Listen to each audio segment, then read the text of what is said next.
It's a little bit like when they said that they're going to do things in the interest of Britain, right? It is every single thing that they say they're going to do. You are the enemy of, what was it, national renewal or something like that. Everything is a complete lie. Everything is a complete lie, and obviously they tried to dispute things. The big one that they said that they were going to go with, or seemingly that the is it Health Secretary Wes Streeton was caught on one of the cameras at an event, lambasting people with gender critical views as kooks and stuff like that. Basically hinting at what we were going to see, which is going to be more and more undermining of what the Supreme Court said, undermining and threatening vulnerable children, right, with irreversible medical procedures. So what's happened now?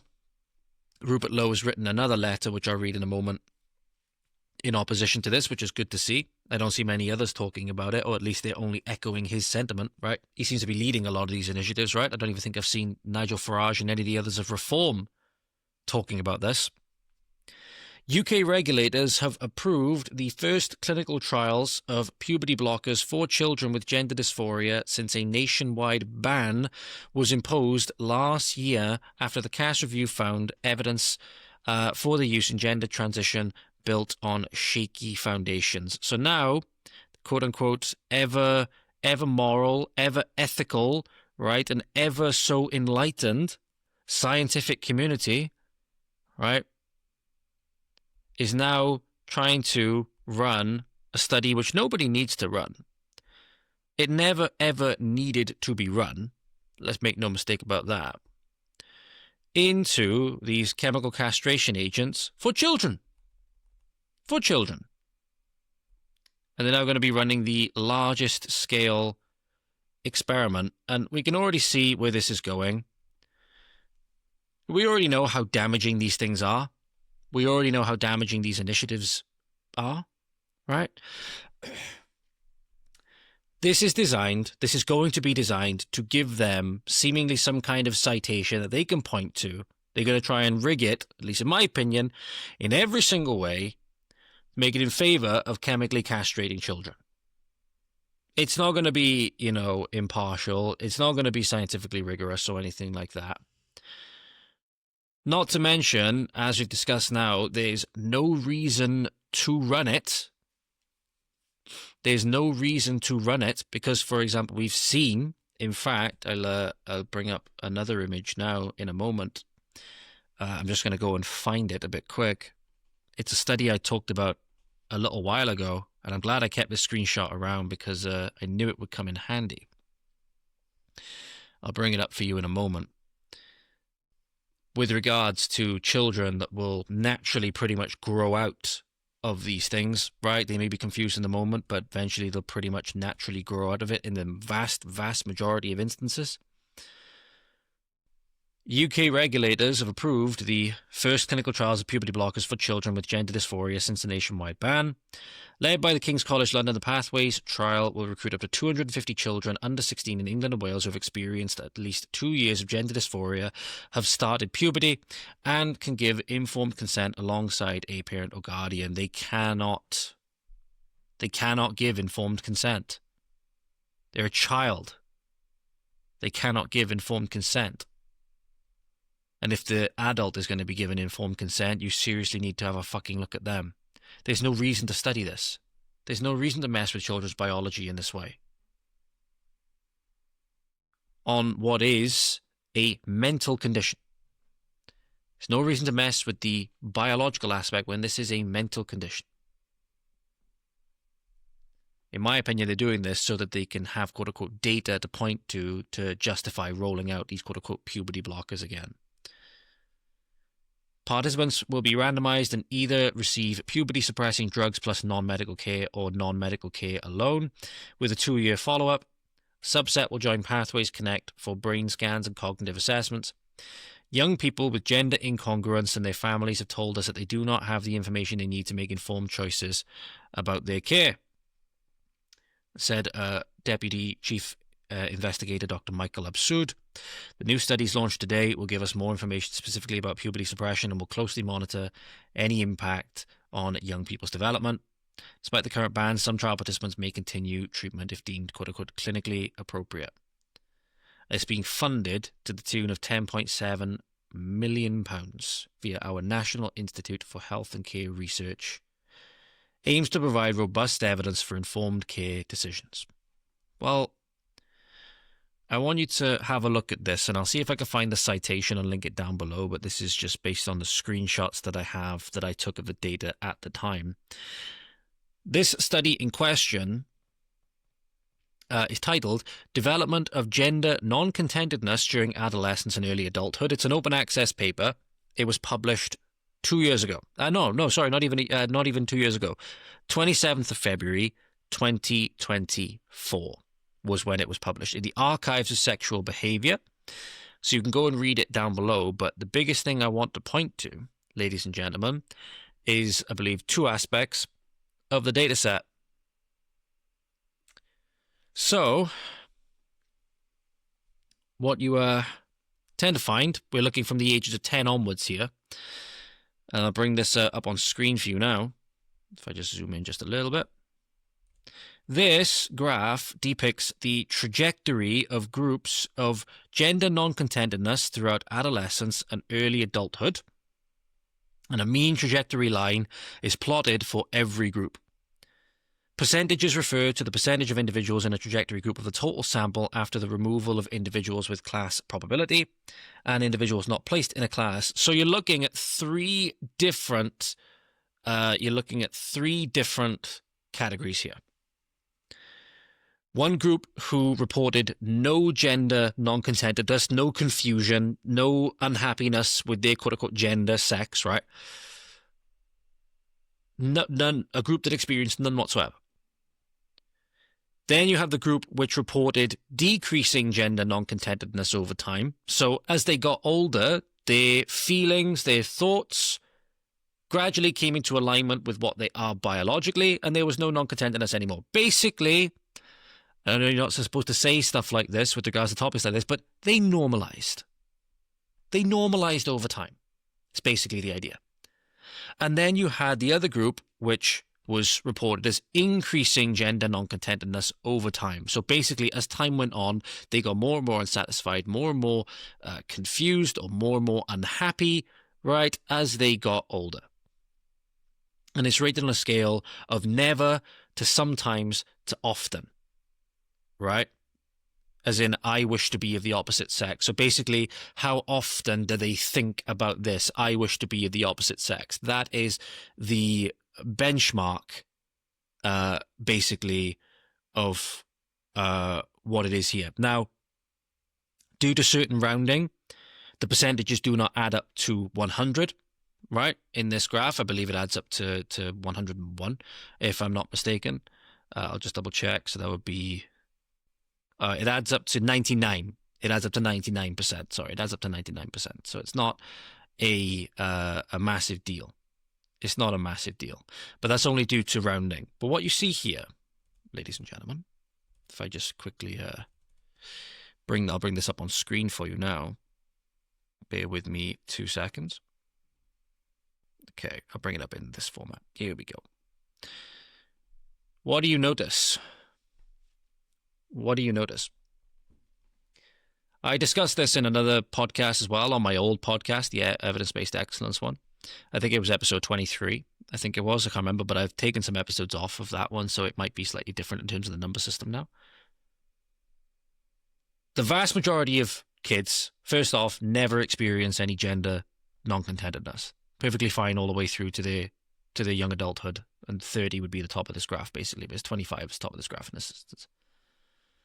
The next largest block are those who decrease over time. They naturally decrease over time in terms of their gender non-contentedness. This group, by the way, only going from somewhere between never and sometimes. So you can see here on the left-hand side of the graph, this bit here, it starts off very low. All of these groups, first off, really never, between never and sometimes, thinking that they wanted to be the opposite sex anyway. And then the vast majority then, the next 19%, depending on the rounding, naturally then normalized over time, and it's only this very small section, 2%, that rose over the course of this point. So we're looking here, this is the time frame that they're looking at, very slowly rose only in 2% of the analyzed sample in this study, to only just over sometimes by the time they hit between 25 and 30. So in the vast majority of instances, you can say, ladies and gentlemen, it will just pretty much normalize. It will just pretty much normalize.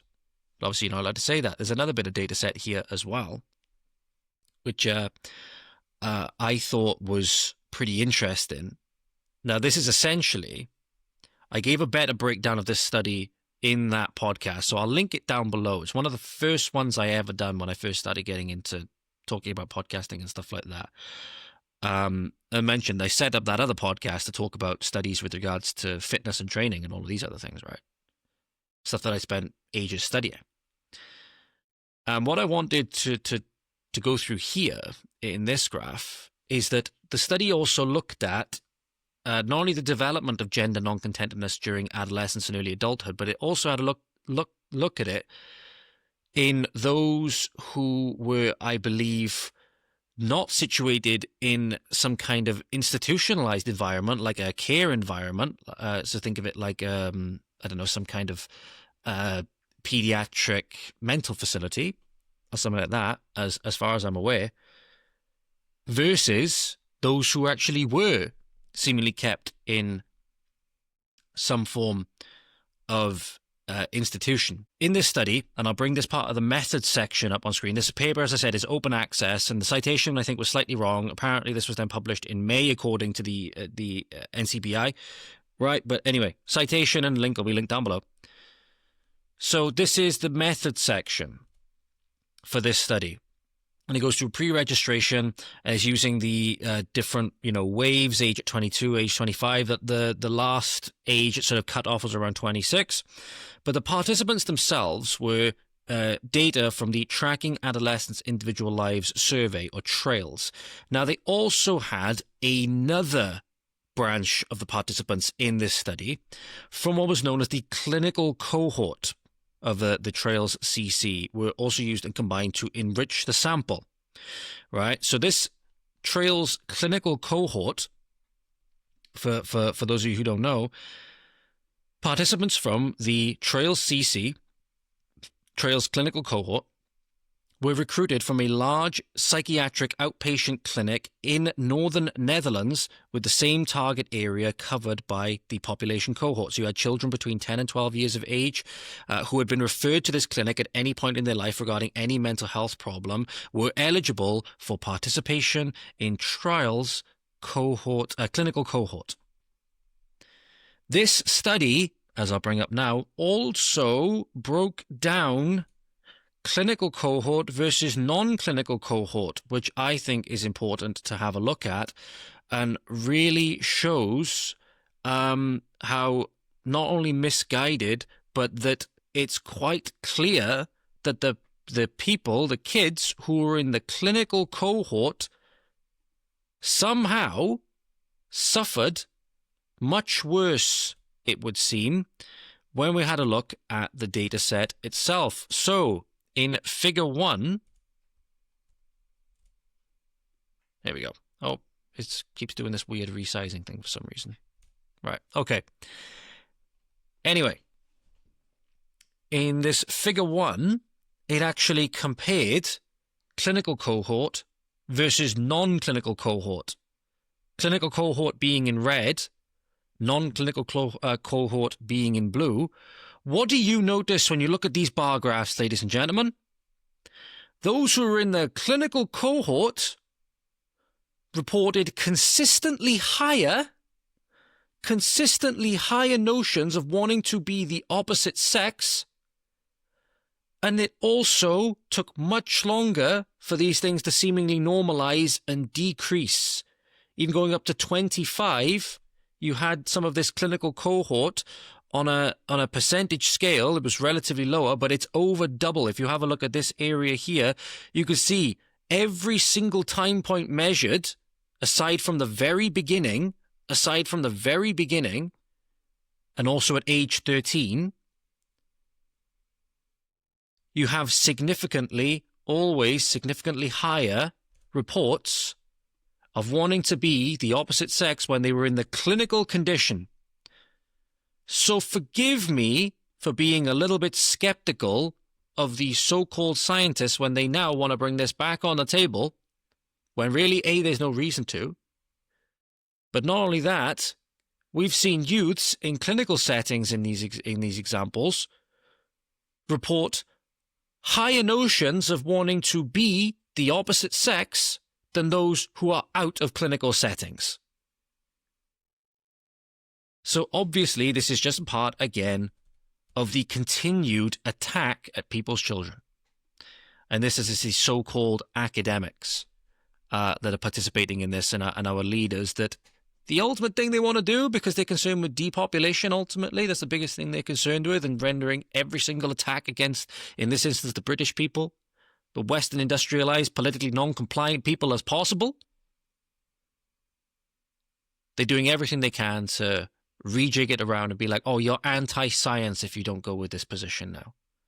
We've seen basically, if you leave kids the fuck alone, most of them will naturally work themselves out of it, will naturally grow out of it, if you will. There's very few that won't. And if they're kept in clinical settings, outcomes seem to be worse in that regard.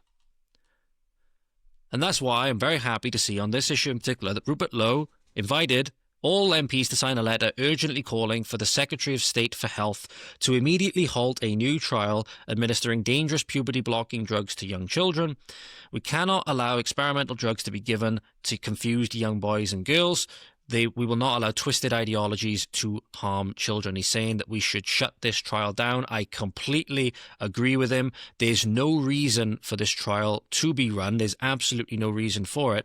I'll bring his letter up on screen for you now as well, ladies and gentlemen. It says, Dear Secretary of State, we are writing to you with profound concern and frankly disgust regarding the decision to authorize, I'm just cropping it a little bit so I can bring it up on screen a little bit better. Bear with me 2 seconds, ladies and gentlemen. To authorize a new clinical trial administering puberty-blocking drugs to children as young as 11.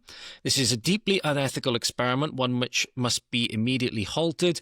We cannot further expose children to such harmful medical interventions. The trial is not safe. It is certainly not ethically defensible. Absolutely.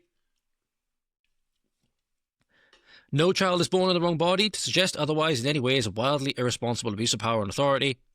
Normalizing this attitude at all is immoral and dangerous. Exactly. They want to stop future generations from coming into this world. That's what they want to do. They're hell-bent on this Malthusian depopulation agenda. It's disgusting. It places vulnerable children into an experiment with drugs known to affect physical and mental health. No amount of procedural safeguards can disguise the reality that young boys and girls are being put in harm's way to satisfy political pressure. Administering experimental drugs to children for such vile reasons is repugnant. We cannot and must not repeat the catastrophic failures of the Tavistock era. We cannot allow twisted ideological pressure to override our duty to protect children. We urge you to intervene immediately, halt this trial, and initiate a full review of how such an outrageous decision was reached. Leave children alone. And in fact, that is exactly, from what I remember, I titled that podcast, which again, you can find down below. I talk about this study. That's actually the title of it. I believe it was Leave Children Alone, or Leave the Children Alone. And that's exactly what they should be doing. But they don't. They perceive themselves being in a war, ladies and gentlemen. A lot of these people, they perceive themselves as being in a war. Your children are a target. You are a target. Anybody objects is a target. Anybody who objects is akin to being a Nazi, as they will say. People genuinely believe this. And the government are hell-bent on appeasing people, like we'll see in a moment. This ex-Antifa member, I believe it's an ex-Antifa member who's actually sitting down with Stephen Edgington. And how we haven't prescribed Antifa as a terrorist organization, I don't know, but obviously government is extremely left-leaning. They're very sympathetic to Antifa. You know, it's basically the militant wing of the government. So obviously they're not going to prescribe them. It literally outlines that these people don't kill you because you're an actual fascist. They call you a fascist to justify killing you. These people are every bit the fascist that they claim to be against. And they militantly, go with the ideologies and support the ideologies that our government supports. A lot of these people, they're radically pro-trans, and the target is your children. Many of these activists and many of these people, like what was his name? Really creepy guy who was on like TikTok and stuff like that, basically saying, "Oh yeah, we're coming for your kids. You won't be able to stop us." I can't remember his name. Matt Walsh has done loads and loads of videos on him. If I remember in the post, I'll pull up his image so you can understand who I mean. But as mentioned, these people feel like they're in a war. These people feel like they're in a war, and you're a target. Your forefathers are a target. The people who you came from, right, who built this country, they're a target, and your kids certainly are a target. And they will go to any length to secure their aim. And just think about this. And that this being not only being indicative of the conflict itself in terms of the physical aspects of it, right, but how these people think.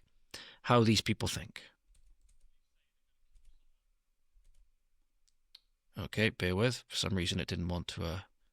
There we go.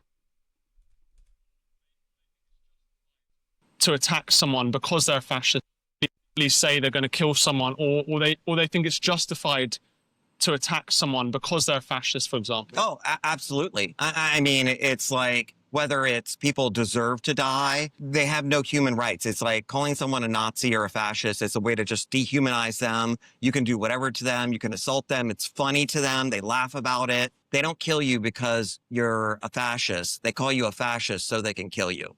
It's just a way to dehumanize people and threaten them. Originally, they were trying to bully and you saw that with Charlie Kirk. What can you say?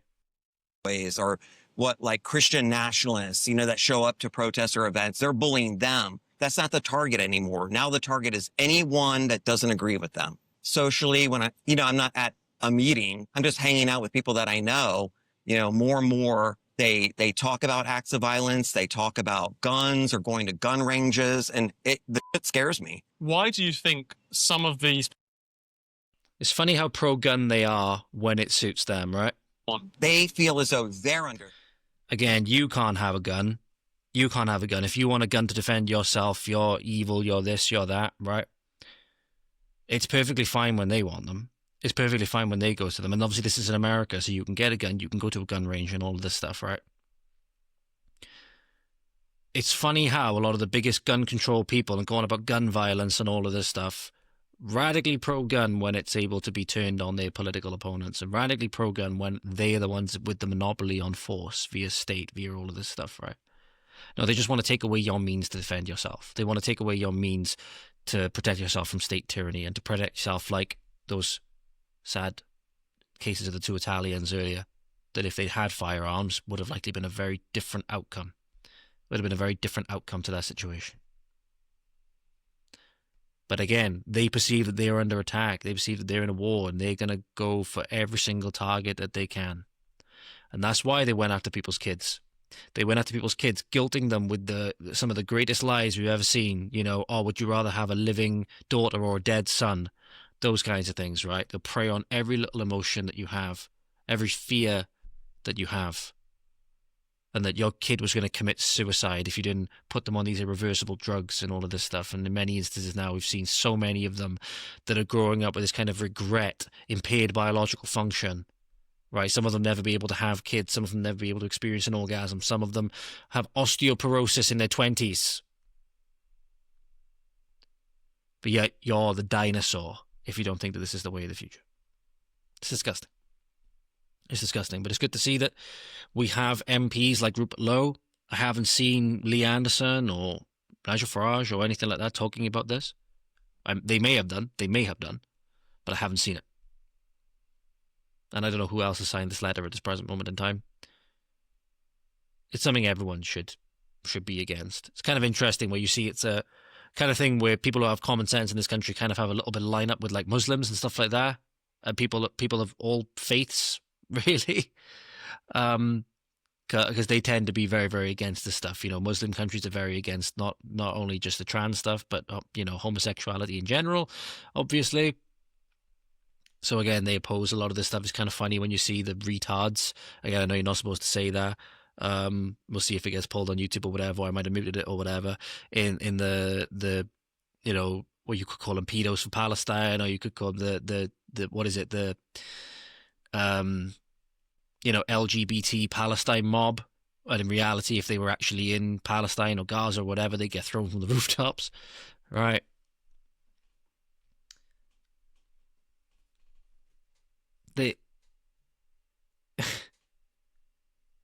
A lot of them, the reality is with these people, they're just stupid enough to be dangerous. They're just stupid enough to be dangerous. But make no mistake, the people at the very, very top that are espousing these ideologies and bringing these ideologies in, they know exactly what they're doing. And they know they're willingly operating for evil. If you enjoyed that clip, then make sure to go on over to the Voice of the Valleys X page at VOT_Valleys on X. We're also on Instagram at Voice of the Valleys. Be sure to like, share, subscribe, comment, all of that good stuff. Thank you so much, and we'll see you again soon. Godspeed.